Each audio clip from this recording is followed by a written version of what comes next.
Today I'm going to talk to you about 5 reasons your heart rate is high and how you can fix them. So you have the same power, but your heart rate is higher. You're riding along at your usual endurance wattage, but your heart rate is like 10 beats higher and it's climbing. Questions start popping into your mind. Did your fitness vanish overnight? Is your heart rate strap broken? Or worse, are you secretly unfit? Okay, breathe, relax. You're not broken. You're probably tripping over one of 5 totally fixable mistakes that I see every single week when I'm reviewing athletes' training files. Fix these and you can bring that heart rate down next week without a problem, without losing speed or enjoyment. If you stick around till the very end of this video, I'm going to give you one bonus myth which I've encountered through the years, and this will save you from throwing a perfectly good heart rate strap and sensor in the bin. I'm Anthony Walsh. This is the Roadman cycling podcast. I'm a former pro cyclist and coach, and I've looked at thousands of rider files on Training Peaks and Vecta, and a lot of times I've noticed this trend where heart rate sits stubbornly high for the same power. So today I'm going to show you exactly what to change, quick fixes that you can implement today, and then longer protocols that you can run for the next month, which would be a longer term solution to this problem. Now, a quick note before we jump in. This is educational. I'm not a medical doctor. This is not medical advice. If you do have cardiac symptoms or concerns, go talk to your doctor. Right, that little disclaimer out of the way. Let's get after it. The first reason that I see for this fixably high heart rate, it's dehydration and low sodium. So what you'll notice is everything feels fine for the first half an hour to 40 minutes at a steady power output. And then heart rate starts to ever so slightly creep up. 2 beats, 4 beats, 8 beats. Before you know it, you're north of 10 beats higher, and it never really settles. Perceived effort rises and you start over breathing a little. You might even feel weirdly thirsty, but only after you're already way behind on your hydration. So what's going on? When you sweat, you lose fluid and electrolytes, especially sodium. That reduces plasma volume, the part of your blood that's mostly water. With less volume returning to the heart each beat, your body bumps the heart rate to maintain cardiac output at the same workload. Same power, but at a higher cost. Now, the quick fix to this that you can do today is you can start the ride topped up. Drink like 500 to 750 ml of water in the hour before you roll out the gate and start your ride, and include roughly 5 to 800 milligrams of sodium, not sugar alone, sodium. Then put a reminder in your hammerhead unit to sip water every 10 to 15 minutes, just so you don't forget. And if it's warm or windy, just bring an extra bottle. Don't be afraid to bring a third bottle out on the bike with you.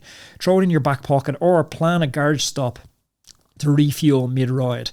If you're on the turbo, you really need to get serious about hydration. You need to treat hydration as almost as important as the workout, not some ancillary afterthought. It's not an optional extra. The longer term fix for this problem is you need to learn your sweat rate. I've talked about this in a previous interview with Dr. Sharon Madigan on the channel, where we talk about a detailed protocol, and I'm actually playing around with Flow Bio at the moment to understand my own sweat rate.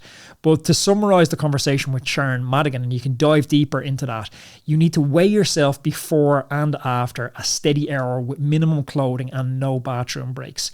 Each kilogram lost is about a litre of fluid. Replace that across the next ride and salt those bottles accordingly. If you love coffee, enjoy it, but don't use espresso as a substitute for electrolytes. And if you're a salty sweater with those white streaks on your kit, you know those guys, err towards the higher end of those sodium recommendations per bottle. It's not macho to suffer a dry mouth on training spins. As I say, that full protocol with Dr. Sharon Madigan, we'll link that below. That's definitely worth checking out. Reason number 2, heat and poor cooling. This is the silent villain of indoor training that no one really wants to talk about, and any warm days outside.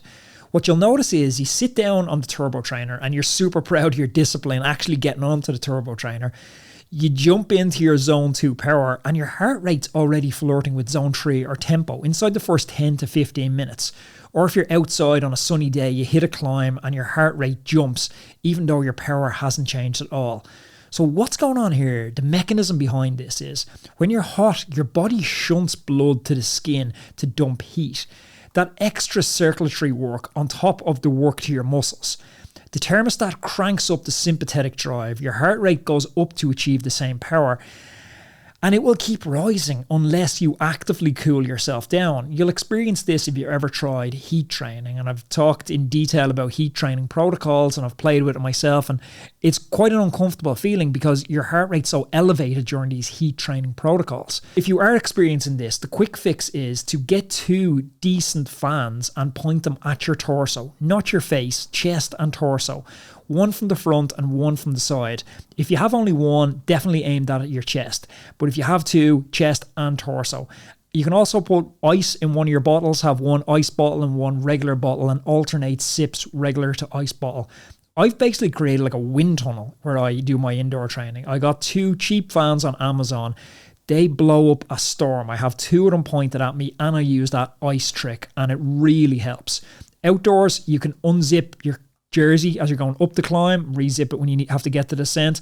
You can be dumping cold bottles of water over your head. I also see a lot of people wearing a cap under their helmet on warm days to stop sweat going into their eyes. This can actually make things a lot worse on hot climbs. So I'd remove that if you're overheating, 100%. The longer protocol to address this is to do a short heat acclimation block. So you're looking to ride indoors in warm conditions regularly for 7 to 10 days in a controlled heated environment. Now, you can think of this as like a zone 1, zone 2 ride. You can focus on hydration and you're going to crank up the heat. You can use something like a core sensor if you want to actually monitor the heat.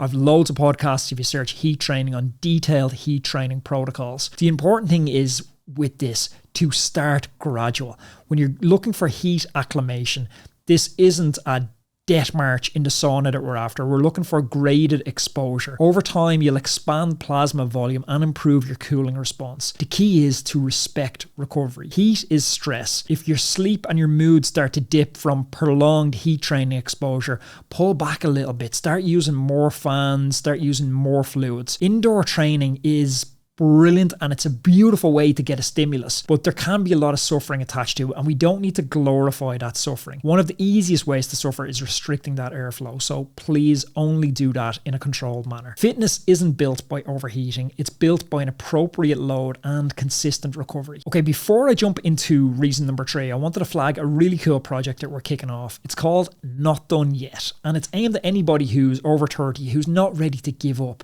someone who still wants to scratch that itch to see how good they can be, how fast they can be, even with balancing family, work and life. So what I'm going to do is I'm going to personally work with and mentor a small number of athletes for the coming season. I'm going to plan their training in detail, their nutrition, their race calendar, tactics, everything. A full pro experience. So if you're not done yet, pop me an email. I'm going to leave my email down below, but it's anthony@roadmancycling.com and tell me a small bit about why you think you'd be a good fit for this program. I'm going to review all the applications and I'll get back to a handful of you guys and we'll have a pretty amazing year. I'm going to trickle down a lot of what I learned in the podcast into this Not Done Yet cohort. So I'm really excited by that project.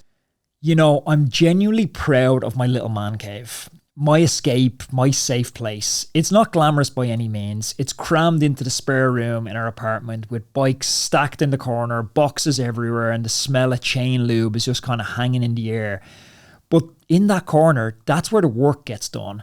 That's where I switch off from everything else and I lock in on my training. And the centerpiece of it all, it's the WAHOO Kicker Bike Pro. Honestly, it's the ultimate man cave bike. The thing just feels alive under you. It climbs, it descends, it shifts all automatically. You can dial into your exact position to the millimeter, just like your outdoor bike. And with the new setup, everything's smoother, quieter, and way more immersive. It's that perfect mix of comfort and performance that makes indoor cycling feel like a privilege, not like a punishment.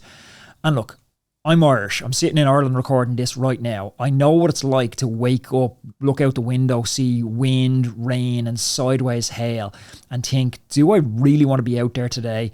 And that's where the kicker comes in. You can get a world-class session done right there in your safe little space, no matter what's happening outside. If you want to build your own version of that space, a place to train hard, stay consistent, and escape for a little bit, check out WAHOO at wahoofitness.com. They've got everything from the flagship Kicker Bike Pro to the Kicker Core 2, which gives you that same legendary ride feel at a killer price point. WAHOO, building the better athlete in all of us.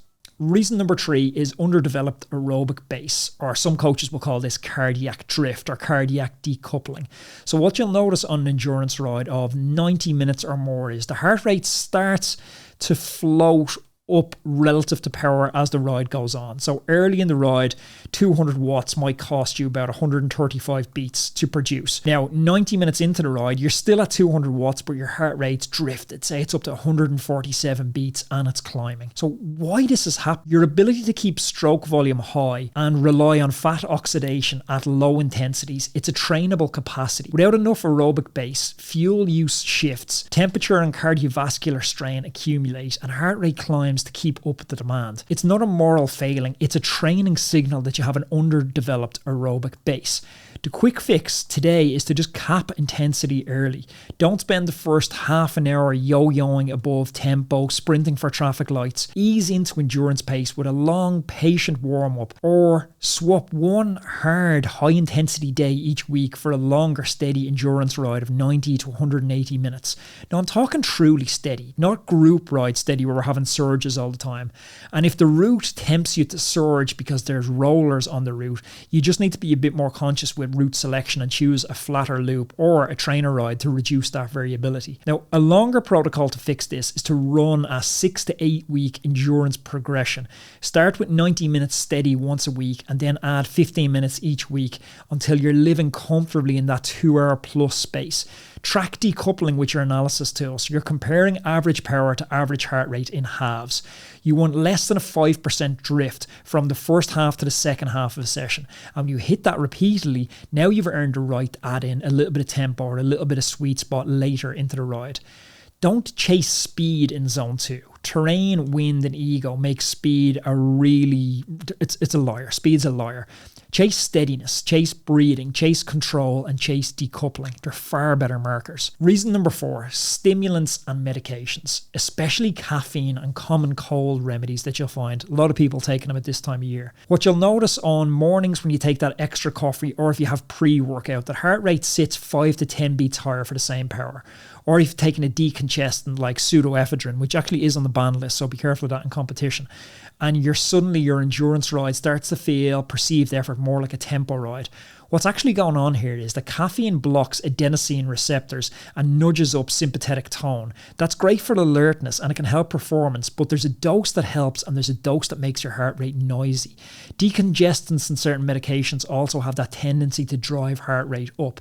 The quick fix for this is to test your caffeine ceiling. Like a simple rule of thumb is 1 to 1.5 milligrams of caffeine per kilogram of body mass taken 60 minutes before your ride. That's if you're looking to maximize performance without that constant need to top up. If you're just riding easy, do experiment with a 0 caffeine protocol before your session. Also, definitely avoid those decongestions before training if possible.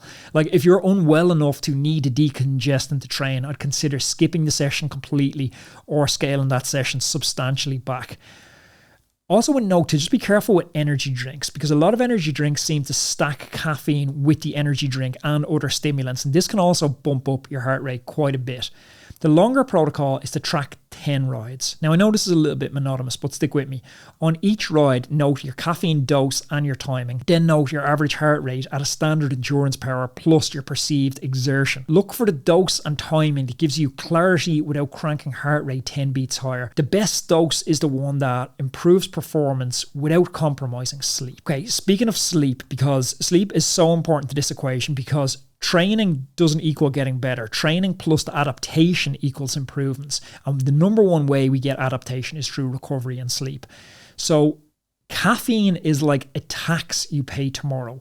Even if you fall asleep on time and it seems like you're sleeping perfect, sleep quality can suffer. And sure enough, the next morning your heart rate will sit a little bit higher, your heart rate variability will be a little bit off. So don't mistake those morning signals the next morning after you've overconsumed caffeine for I need more fitness. They're signals to scale back on your caffeine. Often you just need a caffeine plan and to structure it and observe it to see what the best dose and the best timing is for you. Every rider chases that feeling. The one where the bike just disappears, where the pedals turn easy and the road hums beneath you, and for a few fleeting seconds, everything just clicks. No effort, no noise, just flow. That moment isn't luck, it's engineering. The kind that only comes from obsession. For over 20 years, Parlee has refined the art of carbon. Every layer placed by hand. Every angle tuned by feel and data until response, balance and speed exist in perfect harmony. You don't notice a Parlee because it's flashy. You notice it because it feels right. Because every input, every climb, every corner happens exactly how you imagined it would. Custom or production, every frame goes through the same uncompromising process. Traceable, tested, and finished by people who still believe craftsmanship matters. Parlee doesn't chase trends, they chase that moment every rider lives for, when the bike and the body move as one. Parlee Cycles, engineered for that feeling that keeps us coming back. Reason number 5, stress, poor sleep and residual fatigue. What you'll notice is your resting mood is flat, your motivation is low, and from the first minutes of the ride, your heart rate just won't settle. Zone 2 feels like work, and if you push through, the ride just never really clicks. Recovery seems to take longer than usual. What's going on here is life stress and poor sleep elevate cortisol and sympathetic drive.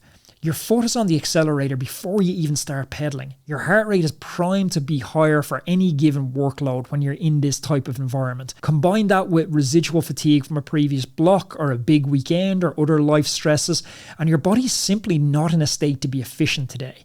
The quick fix in this is to change the plan, not the goal. Swap today's intensity for an easy endurance spin, extend the warm-up, use some nasal breathing techniques for the first 20 minutes to naturally cap effort and settle the system. And if heart rate is still stubborn, finish early with the win of, well, I protected recovery today. The longer protocol for this, it's non-negotiables that will protect your training economy. Like 7 to 9 hours of sleep isn't a luxury. I'd shoot for 8 in the middle ground of that every night if you can. Consistent bedtime routines as well.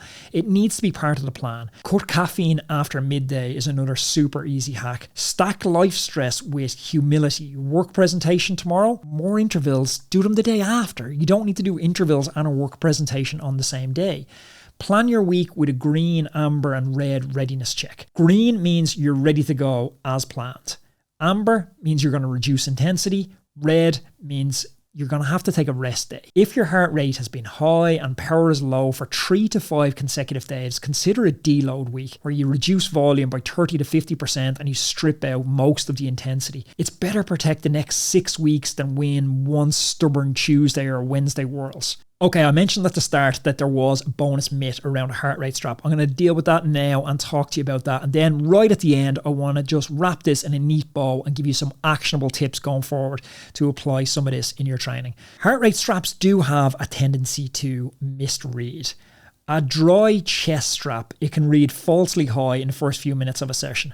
If anyone's using an optical wrist sensor, well, they're a disaster. They misread when it's cold, they misread when the strap is loose or when you're bouncing on gravel or rough roads. A dying strap battery will turn a normal endurance ride into a fake tempo day.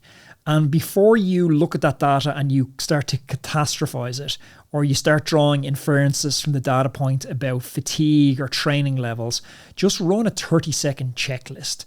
Wet the strap or use an electrode gel, tighten it properly, position it under the pectoral muscles near the sternum, clean the contacts if it's salty or grimy, and change the battery if it's been months. If you're using an optical sensor, I don't know, don't. Try a chest strap, they're horrible. And especially indoors, I would recommend going through this protocol almost every time you're using your heart rate strap. Don't throw out data or your training plan over a fix that will literally cost you the price of a coin cell battery and a paper towel and a 30-second routine. My word of caution on heart rate straps. I've seen so many misreading straps on people and athletes panicking that their training was being derailed and it was just a problem with the strap. Okay, before we close, I want to give you a simple mental model for interpreting heart rate data day to day. Ask 3 questions. First, is the environment different? Hotter room, less airflow, more layers, or a hillier route? If yes, expect higher heart rate for the same power. Second, is my internal state different? Less sleep, more stress, extra caffeine, or the tail end of an illness? If yes, adjust the plan.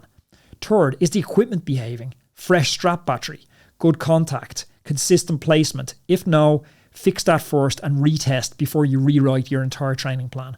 If all three are dialed and heart rate is still high for a week or more, then it's a genuine training signal, usually to build aerobic base or to take a short recovery period before we go on to the next block. If you want help operationalizing all this, do pop me an email. Like I mentioned, we're running the Not Done Yet program. You can pop me an email on anthony@roadmancycling.com and become part of a small select cohort of athletes I'm going to personally work with to take the guesswork out, to plan your training, your nutrition, to answer that niggling question of how good you really could be. Roadman, thank you for tuning in. Please take 1 second to subscribe to the channel. My goal is to get to 70% of viewers are subscribers to the channel. We're only around 40% at the moment. So do take a second to subscribe to the channel because it makes a huge difference and helps us attract bigger and bigger guests. Thanks for watching. Talk to you soon.